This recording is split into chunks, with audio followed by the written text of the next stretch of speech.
ஓம் ஓம் என்று சொல்லுகிறார்களே, ஓங்காரம் என்று. அந்த ஓங்காரத்திற்கு பொருள் என்ன? பிரம்மா இப்படியும் அப்படியும் பார்த்தார். ஓங்கார பொருள் நான் தான், தானே பிரணவ பொருள் என்பதான மதர்ப்பு அகங்காரம் அவருக்குள் ஓங்கி இருந்தது. அப்படியா என்று கேட்ட அந்த குழந்தை அவரை சிறை செய்து சிறையில் இட்டுவிட்டது. பிரம்மாவை எல்லாம் சிறையில் அடைக்கக்கூடாது, பிரம்மா யார் தெரியுமா, உனக்கு பிரம்மாவை பற்றி தெரியுமா என்று ஆரம்பித்தார். குழந்தைதானே என்கிற நம்பிக்கையில். அந்த குழந்தை சொன்னது, நீயும் பிரம்மா இருக்கிற இடத்திற்கு போகிறாயா, இல்லை உன்னுடைய இடத்திற்கு திரும்பி போகிறாயா? அச்சம் பிடித்தது நந்திகேஸ்வரரை. நேரே திரும்ப வந்தார். ஐயா, உம்முடைய குழந்தை என்ன பேசுகிறது என்பதை அவ்வளவு சர்வசாதாரணமாக புரிந்து கொண்டு விட முடியாது. நீரே போய் உம்முடைய குழந்தையை பார்த்து கொள்ளும். சிவபெருமான் உடனே கேட்டார், உனக்கு பொருள் தெரியுமா? உனக்கு பொருள் தெரியுமா என்கிற போதே ஒருவரை தண்டிப்பதற்கு உனக்கு தகுதி இருக்கிறதா என்கிற பொருள் துவனிக்கிறது. அந்த பிரணவத்தின் பொருளாக இருக்கிற சிவபெருமான் அடங்கி ஒடுங்கி பணிவோடு கேட்டுக்கொண்டார் இல்லையா? எனக்கு இது தெரியும் என்கிற ப்ராவஸ் இல்லை ஞானம் என்பது. இந்த இடத்தில் இந்த பக்கத்தில் சிவபரம்பொருள் அதை நடத்தி காட்டினார். இன்னொரு பக்கத்தில் சதுர்முக பிரம்மா ஆணவத்தில் அசைந்தார். வள்ளுவ பேராசான் ஒன்று சொல்லுவார், எப்பொருள் யார் யார் வாய் கேட்பினும் அப்பொருள் மெய்ப்பொருள் காண்பது அறிவு. சின்ன குழந்தைதானே, இந்த குழந்தைக்கு என்ன தெரியும் என்று பிரம்மா நினைத்தார். ஆனால் சின்ன குழந்தைதானே, இந்த குழந்தைக்கு என்ன தெரியும் என்று உருவத்தையோ வயதையோ வைத்து சிவபெருமான் நினைக்கவில்லை.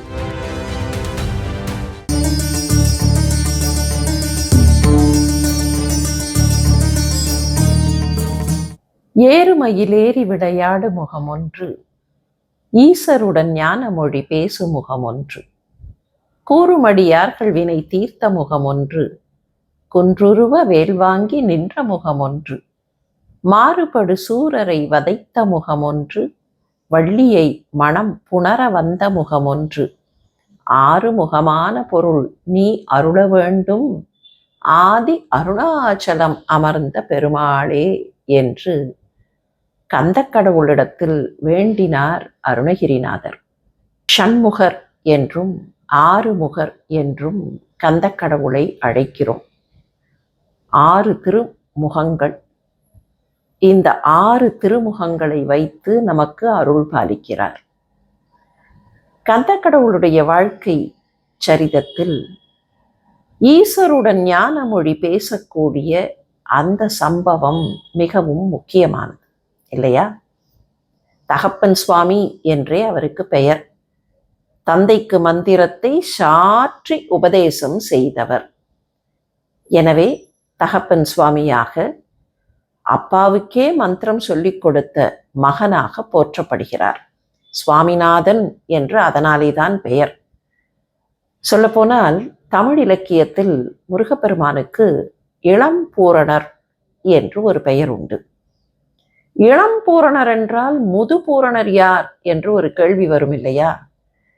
முதுபூரணர் என்று சொல்லுவதில்லை என்றாலும் ஆதி பரம்பொருளான சிவபெருமானுக்குத்தான் பூரணர் என்று திருநாமம். ஆதி பரம்பொருளாக இருப்பவர் சற்றே இளமையான வடிவத்தில் காட்சி தர வேண்டும் என்று எண்ணிய போது முருகப்பெருமானுடைய வடிவத்தை கொண்டாராம். ஆகவேதான் இளம் பூரணர். அது மட்டுமில்லை, கந்தக்கடவுள் அழகானவர், பேரழகர். அழகர் என்கிற பெயர் மகாவிஷ்ணுவுக்குத்தான் என்றாலும் கூட கந்தக்கடவுளும் அழகர்தாம். முருகு என்று சொல்கிறோமே, முருகன் என்று சொல்கிறோம் இல்லையா?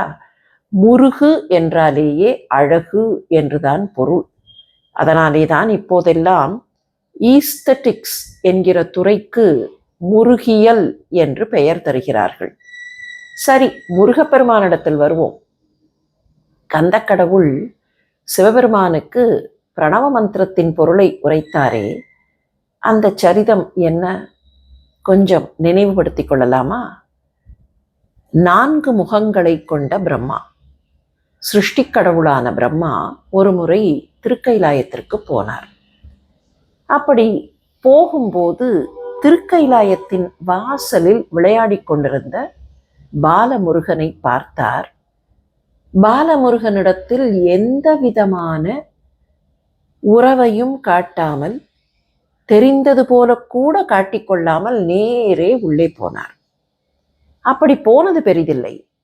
ஆனால் போகும்போது ஆணவத்தோடு போகிறார், தனக்கு எல்லாம் தெரியும் என்கிற மதர்ப்பில் போகிறார் என்பதை அந்த குழந்தை பார்த்துவிட்டது. தான் அறிவுக்கு அதிபதி என்கிற மதர்ப்பு சிருஷ்டிகர்த்தாவான பிரம்மாவுக்கு இருந்தது.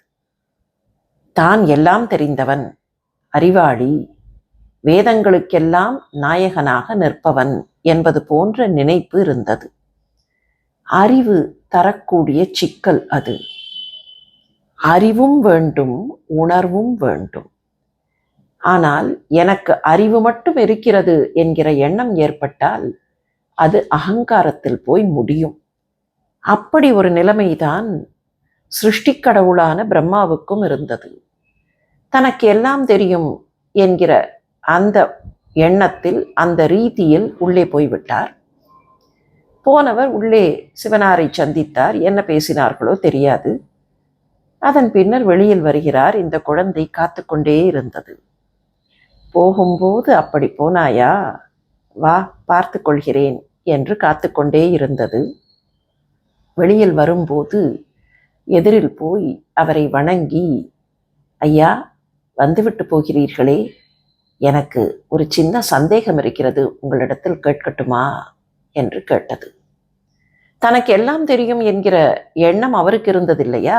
எனவே அவரும் கூட, கேளேன், எந்த சந்தேகமாக இருந்தாலும் கேள். என்ன சந்தேகம் அப்படி? நீங்கள் எல்லாம் சின்ன பிள்ளைகள், உங்களுக்கு என்ன சந்தேகம் என்பது போல பேசினார். பாலமுருகன் மாத்திரமில்லை, அங்கே இன்னும் சில இளம் குழந்தைகள், கைலாயத்தில் இருக்கக்கூடிய சிவகணங்களின் பிள்ளைகள், அவர்கள் எல்லாமும் விளையாடி கொண்டிருந்தார்கள். இப்போது பாலமுருகன் சொன்னார், எனக்கு மாத்திரமில்லை, எங்கள் எல்லோருக்கும் சேர்த்து ஒரு சந்தேகம். ஒரு சந்தேகம் இல்லை, நிறைய சந்தேகங்கள் உண்டு. இருந்தாலும் முதலில் ஒரு சந்தேகத்தை கேட்கிறோம். உடனே பிரம்மா சொன்னார், கேளேன், எந்த சந்தேகமோ கேள். இந்த குழந்தை சொல்லியது, இருக்கக்கூடியதிலேயே சின்ன சந்தேகமாக முதலில் கேட்கிறேன், பெரிய பெரிய சந்தேகங்கள் எல்லாம் அதற்கு பின்னர் கேள் என்றார். குழந்தை கேட்டது. ஓம் ஓம் என்று சொல்லுகிறார்களே, ஓங்காரம் என்று, அந்த ஓங்காரத்திற்கு பொருள் என்ன? இது ஒற்றை எழுத்து தானே, ஓம் என்பது ஒற்றை எழுத்து என்று தானே கணக்கு. இந்த ஓங்காரத்திற்கு பொருள் என்ன என்று கேட்டது. பிரம்மா இப்படியும் அப்படியும் பார்த்தார். ஓங்கார பொருள் நான் தான் என்றார். தானே பிரணவப் பொருள் என்பதான மதர்ப்பு, அகங்காரம் அவருக்குள் ஓங்கி இருந்தது. நான் தான் பிரணவத்தின் பொருள் என்றார். அப்படியா என்று கேட்ட அந்த குழந்தை அவரை சிறை செய்து சிறையில் இட்டுவிட்டது. ஓங்கார பிரணவத்தின் பொருளே நான் தான் என்று சொன்னவரை சிறையில் இட்டது அந்த பாலமுருக குழந்தை. எண்ணி பாருங்களேன், பிரணவப் பொருள் நான் தான் என்று சொன்னவரால் சிறையிலிருந்து தப்பிக்க முடியவில்லையா? சர்வ வல்லமை கொண்டவராகத்தானே இருக்க வேண்டும் பிரணவப் பொருள் தான் தான் என்று சொல்பவர். ஆனால் அந்த குழந்தை இட்ட சிறையிலே இருந்து அவரால் தன்னை விடுவித்துக் கொள்ள முடியவில்லை. அப்போதுதான் தேவர்கள் பார்த்தார்கள், அடடா, இப்படி போய் சிருஷ்டிகர்த்தா சிக்கி கொண்டு விட்டார் என்றால் உலக இயற்கை, உலக வியாபாரம் நின்றுவிடுமே. சிருஷ்டி, ஸ்திதி, சம்ஹாரம் என்கிற அந்த சுழற்சி நின்றுவிடுமே என்று தவித்தார்கள். அந்த தவிப்பில் நேரே சிவபெருமானிடத்தில் போய் முறையிட்டார்கள். எங்களுக்கு தெரியவில்லை, என்ன காரணம் என்று தெரியவில்லை. பிரம்மா உள்ளே சிக்கி கொண்டு விட்டார், சிறையில் அடைக்கப்பட்டு விட்டார். எல்லாம் அந்த பாலமுருக குழந்தையின் திருவிளையாடல் என்றார்கள். சிவபெருமான் என்ன செய்தாராம் தெரியுமா? உடனே நந்திகேஸ்வரரை அழைத்தார். திருக்கைலாயத்தின் காவல் அதிகாரியாக விளங்குகிற சிவபெருமானிடத்திலே இருந்து ஆணைகளை ஏற்றுக்கொள்கிற அதிகார நந்திகேஸ்வரரை அழைத்தார். போய் அந்த குழந்தையிடத்தில் சொல், தன் குழந்தை என்று தெரியும், அந்த குழந்தையிடத்தில் சொல், சதுர்முக பிரம்மாவை விடுவித்து விடும்படியாக சொல். நந்திகேஸ்வரர் போனார். அப்படி போய் பக்கத்தில் நின்று, பிரம்மாவை சிறையில் அடைத்து விட்டாயாமே என்று ஆரம்பித்தார். நாள்தோறும் நந்திகேஸ்வரர் விளையாடுகிற குழந்தை. திருக்கைலாயத்தில் ஒவ்வொரு நாளும் நந்திகேஸ்வரரோடு இந்த குழந்தை விளையாடும். அந்த குழந்தையிடத்தில்தான் பேசுகிறோம் என்கிற எண்ணத்தில் இப்படி நடந்ததாமே என்று கேட்ட உடனேயே அங்கே இருந்து குரல் வந்தது. ஆமாம், என்ன இப்போ? இல்லை, பிரம்மாவை எல்லாம் சிறையில் அடைக்கக்கூடாது. பிரம்மா யார் தெரியுமா? உனக்கு பிரம்மாவை பற்றி தெரியுமா என்று ஆரம்பித்தார். குழந்தைதானே என்கிற நம்பிக்கையில். அந்த குழந்தை சொன்னது, நீயும் பிரம்மா இருக்கிற இடத்திற்கு போகிறாயா, இல்லை உன்னுடைய இடத்திற்கு திரும்பி போகிறாயா? அச்சம் பீடித்தது நந்திகேஸ்வரரை. நேரே திரும்ப வந்தார். ஐயா, உம்முடைய குழந்தை என்ன பேசுகிறது என்பதை அவ்வளவு சர்வசாதாரணமாக புரிந்து கொண்டு விட முடியாது. நீரே போய் உம்முடைய குழந்தையை பார்த்து கொள்ளும். அதன் பின்னர் தான் சிவபெருமான் போனார். அதுவும் எப்படி? பார்வதி தேவியிடம் சொல்லுவதற்கு கூட நேரமில்லை. ஏனென்றால் உலகம் ஸ்தம்பித்து கொண்டிருக்கிறது. சிருஷ்டிகர்த்தா அடைக்கப்பட்டு விட்டார், உலகம் ஸ்தம்பித்து கொண்டிருக்கிறது. கண நேரம் கூட தாமதிக்க முடியாது என்பதனால் பார்வதியிடத்தில் சொல்லுவதற்கு கூட நேரமில்லாமல் ஓடினாராம். அப்படி ஓடியவர் அங்கே போய் நின்றார். குழந்தையிடத்தில் கேட்டார், பிரம்மாவை சிறையில் அடைத்து விட்டாயாமே? ஆமாம். ஏன் அடைத்தாய்? பிரணவப் பொருள் தெரியவில்லை, அடைத்தேன். இதோடு அடுத்த கட்டத்திற்கு இந்த கதை, இந்த சரிதம் நகர்ந்து விடவில்லை. இந்த இடத்தில்தான் கவனிக்க வேண்டும். சிவபெருமான் உடனே கேட்டார், உனக்கு பொருள் தெரியுமா? உனக்கு பொருள் தெரியுமா என்றார். என்ன பொருள் அந்த வினாவிற்கு? பிரணவப் பொருளை விட்டு விடுவோம், இந்த கேள்விக்கு என்ன பொருள்? உனக்கு பொருள் தெரியுமா என்கிற போதே ஒருவரை தண்டிப்பதற்கு உனக்கு தகுதி இருக்கிறதா என்கிற பொருள் துவனிக்கிறது. உனக்கு பிரணவப் பொருள் தெரியும் என்றால் அவருக்கு தெரியவில்லை என்று நீ தண்டிக்கலாம். உனக்கே தெரியாதென்றால் அவருக்கு தெரியவில்லை என்று தண்டிப்பதற்கான தகுதி உனக்கில்லை. எவ்வளவு பெரிய விஷயம் பாருங்கள். ஏதோ ஒரு புராணக் கதை என்று நினைக்கிறோம். ஆனால் முருகப்பெருமான் ஞான பண்டிதன் இல்லையா? எப்படி நமக்கு ஒவ்வொரு இடத்திலேயும் பாடங்களை கற்பிக்கிறார். குழந்தை சொன்னது தெரியும். அப்பா கேட்டார், தெரியும் என்றால் சொல். If you know please tell, let me check. உனக்கு தெரியுமா என்பதை நான் பார்க்கிறேன் என்பதை சொல்லாமல் சொல்கிற விதத்தில் தெரியும் என்றால் சொல் என்றார். குழந்தை இப்போது பேசியது. கேட்க வேண்டியதை கேட்க வேண்டிய முறையில் கேட்டால், சொல்ல வேண்டியதை சொல்ல வேண்டிய முறையில் சொல்கிறேன். பிரணவப் பொருளை இப்படி ஊரை கூட்டி உலகத்தை கூட்டி சொல்ல முடியாது. நீங்கள் அதை பெற்றுக்கொள்கிற வகையில் கேட்பீர்கள் என்றால் நானும் சொல்லிக் கொடுக்கிற வகையில் சொல்லிக் கொடுக்கிறேன். இந்த உரையாடலை சரியாக புரிந்து கொள்ள வேண்டும். எல்லோரையும் கூட்டி சொல்ல முடியாது என்று சொன்னதற்கு காரணம் எல்லோரும் கேட்கக்கூடாது என்பது அல்ல. நன்றாக புரிந்து கொள்ள வேண்டும். ஓங்கார பிரணவத்தை எல்லாரும் தெரிந்து கொள்ளலாம், எல்லாரும் புரிந்து கொள்ளலாம். ஆனால் ஒன்றை சொல்லும் போது அதற்கான மதிப்போடும் மரியாதையோடும் சொல்ல வேண்டும். யாரிடத்தில் எப்படி சொல்ல வேண்டுமோ அப்படி சொல்ல வேண்டும். இப்படி எடுத்துக்கொள்வோம். பிசிக்ஸ் பாடத்தில் ஏதோ ஒரு சங்கதி, இந்த டியூனிங் ஃபோர்க்கெல்லாம் வைத்து ரெசனன்ஸ் பற்றி சொல்லுவார்கள் இல்லையா? அப்படி ரெசனன்ஸ் பற்றிய ஒரு பாடம் என்று வைத்துக்கொள்வோம். இந்த பாடத்தை எம்எஸ்சி பிசிக்ஸ் லெவலில் இருப்பவரும் படிக்கலாம். ஆனால் ரெசனன்ஸில் வரக்கூடிய ஏதோ ஒரு செய்தியை, 1-2 தகவல்களை 4ஆம் வகுப்பு பிசிக்ஸ் பாடத்திலேயும் சொல்லிக் கொடுக்கலாம். இதுவும் ரெசனன்ஸ் தான், அதுவும் ரெசனன்ஸ் தான். ஆனால் இங்கே 4ஆம் வகுப்பில் பயிலக்கூடிய மாணவனுக்கு எவ்வளவு தேவையோ அவ்வளவு சொல்லிக் கொடுப்பார்கள். அங்கே எம்எஸ்சி படிக்கக்கூடிய மாணவனுக்கு எவ்வளவு தேவையோ, இதை காட்டிலும் அது அதிகம்தானே, அவ்வளவும் சொல்லிக் கொடுப்பார்கள். இப்போது இதை வைத்துக்கொண்டு இந்த மாணவனுக்கு சொல்லித்தரவில்லையே என்று கேட்கலாகாது. எவ்வளவு தூரத்திற்கு சொல்ல வேண்டுமோ அவ்வளவு தூரத்திற்கு அப்போது சொல்லலாம். இதே மாணவன் இன்னும் கொஞ்ச நாள் கழித்து இதை முழுமையாக கற்றுக்கொள்வான். இதுதான் விஷயம்.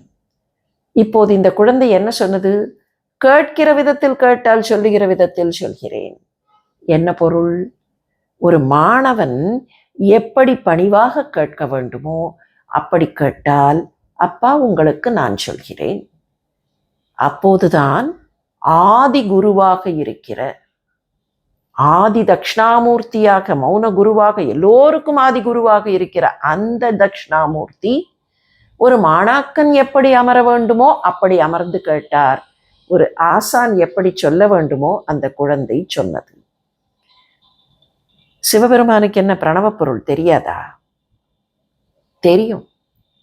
ஆனால் ஒரு ஆசான் எப்படி நடந்து கொள்ள வேண்டும், ஒரு மாணாக்கன் எப்படி நடந்து கொள்ள வேண்டும், இதை எப்படி நமக்கு சொல்லி தருவது? எனவேதான் தந்தையும் மகனுமாக நின்று அந்த பரம்பொருள் நமக்காக ஒரு அழகான திருவிளையாடலை நடத்தி காட்டியது. எப்படி கேட்க வேண்டுமோ அப்படி கேட்டால், எப்படி சொல்ல வேண்டுமோ அப்படி சொல்கிறேன். ஒரு நல்ல ஸ்டூடெண்டாக யார் இருக்க முடியும் என்று ஒரு முறை கேள்வி கேட்டார்கள். அதற்கு அறிவியல் அறிஞர் ஒருவர் விடை சொன்னார். ஒரு நல்ல ஸ்டூடெண்டாக யார் இருக்க முடியும் தெரியுமா? ஒரு நல்ல குரு தான் இருக்க முடியும். ஹவு டு லேர்ன் என்பதை யார் காட்ட முடியும் என்றால், ஹவு டு லேர்ன் என்பதை யார் கற்றுக் கொடுக்கிறாரோ அவர்தான் காட்ட முடியும். ஆகவேதான் ஒரு நல்ல ஸ்டூடெண்டாக குரு இருந்தார். ஒரு நல்ல குருவாக அந்த பரம்பொருளே இன்னொரு இடத்தில் நின்று கற்றுக் கொடுத்தது. இந்த சம்பவம் முருகப்பெருமானுடைய வாழ்க்கை சரிதத்தில் நடந்த சம்பவம் என்பது மாத்திரமில்லை, எதையும் முறையாக தெரிந்து கொள்ள வேண்டும் என்று நமக்கு பாடம் சொல்கிற சம்பவம். அது மட்டுமில்லை, அறிவை சேர்த்து கொண்டு விட்டால் ஆணவம் வந்து விடலாகாது. சதுர்முக பிரம்மா என்ன சொன்னார்? நான் தான் பிரணவப் பொருள். ஆனால் அதே பிரணவப் பொருளாக இருக்கிற சிவபெருமான், அந்த பிரணவத்தின் பொருளாக இருக்கிற சிவபெருமான் அடங்கி ஒடுங்கி பணிவோடு கேட்டுக்கொண்டார் இல்லையா? எனக்கு இது தெரியும் என்கிற ப்ராவஸ் இல்லை ஞானம் என்பது. தெரிந்ததை மறுபடியும் பண்படுத்தி கொண்டு, அல்லது தெரிந்ததை எப்படி செயல்படுத்த வேண்டுமோ அப்படி செயல்படுத்துவதுதான் ஞானம் என்பது. இந்த இடத்தில், இந்த பக்கத்தில் சிவபரம்பொருள் அதை நடத்தி காட்டினார். இன்னொரு பக்கத்தில் சதுர்முக பிரம்மா ஆணவத்தில் அசைந்தார். ஆணவம் அங்கே சிறைக்குள் தள்ளியது. ஆனால் அடக்கம் இங்கே ஒரு அழகான திருவிளையாடலை காட்டியது. அது மட்டுமில்லை, இந்த சம்பவத்தில் இன்னொன்றையும் பார்க்கலாம். வள்ளுவ பேராசான் ஒன்று சொல்லுவார், எப்பொருள் யார் யார்வாய் கேட்பினும் அப்பொருள் மெய்ப்பொருள் காண்பது அறிவு.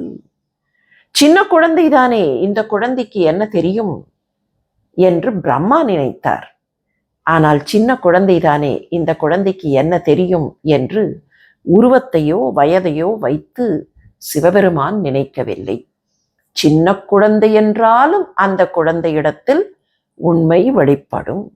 எப்பொருள் யார் யார் வாய் கேட்பினும் அப்பொருளின் மெய்ப்பொருளை காண வேண்டுமே தவிர சொல்லுபவர் யார், சொல்லுபவருடைய அகவை என்ன, சொல்லுபவர் இளைஞரா குழந்தையா என்றெல்லாம் பார்க்காமல் அவர் என்ன சொல்கிறாரோ அதில் என்ன இருக்கிறது என்பதை பார்ப்பதுதான் உண்மையான அறிவு.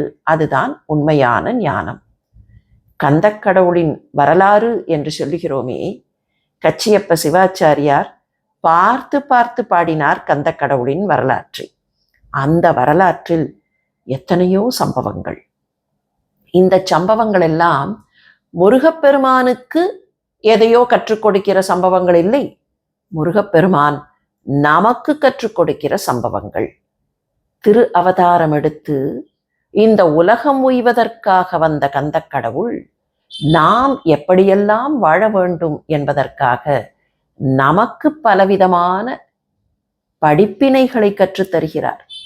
அந்த படிப்பினைகளை கற்றுக்கொள்கிற புண்ணிய காலம்தான் சஷ்டி திருக்காலம். கந்த சஷ்டி என்று சொல்லுகிறோமே, கந்த சஷ்டி காலத்தில் என்ன நடக்கும் என்றால், சூரனை சம்ஹாரம் செய்வதற்காக முருகப்பெருமான் புறப்பட்டார் என்று ஒரு பக்கத்தில் சொல்வோம். ஆனால் இந்த காலகட்டத்தில், சஷ்டி காலகட்டத்தில், சஷ்டி விரதம் இருந்து கந்தக்கடவுளை நினைக்கிற காலகட்டத்தில் நம்முடைய வாழ்க்கையை எப்படி நடத்துவது என்பதையும் நாம் கற்றுக்கொள்ள வேண்டும். அது மட்டுமில்லை, சூரசம்ஹாரம் என்பதே என்ன தெரியுமா?